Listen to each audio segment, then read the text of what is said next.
I am right in front of what's left of the ancient fortress of San Nicolo. This, unfortunately, is all there is left of the original fortification. We are talking about walls dating back to 1575.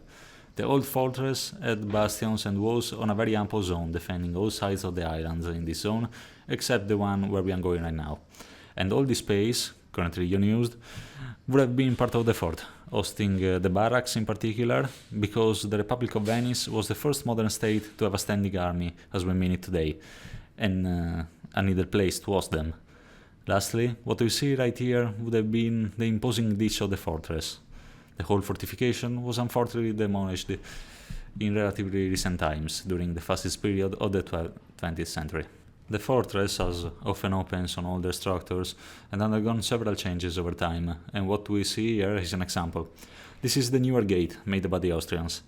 This is unfortunately the last remaining gate of the fortress. It's the Austrian gate, and it is perhaps one of its most recent parts.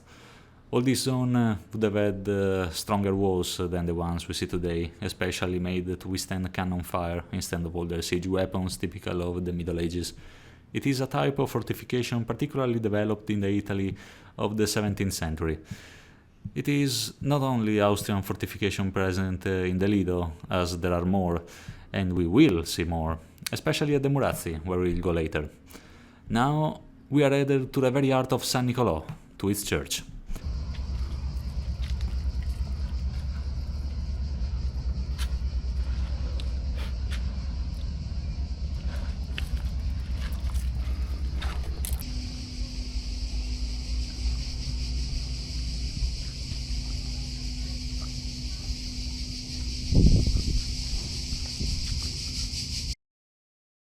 We are inside the very heart of San Nicolo, particularly the place with its greatest historical importance.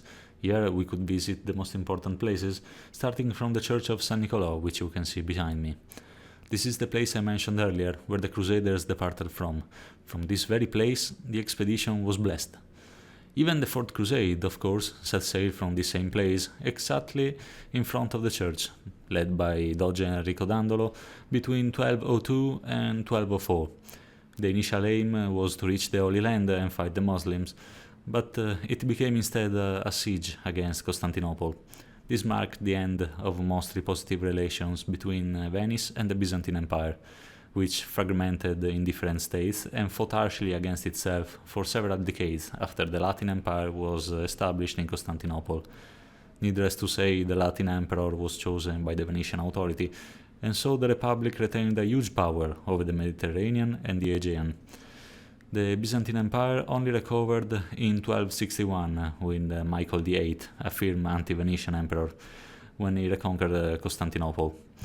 In this same place is held the Sensa Festival, the most heartfelt Venetian festivity, for it renews the relationship that links Venice to its sea and to all seas through a symbolic marriage. When a ring is tossed into the water at the entrance of the port at the presence of the Patriarch and the one of the Doge of Venice. But there are many other places here in San Nicolo. One of the most recent ones is right over there, and it is the Nicelli Airport, which we'll be seeing very soon. It has been for a very long time the most important Italian airport, if not the first one.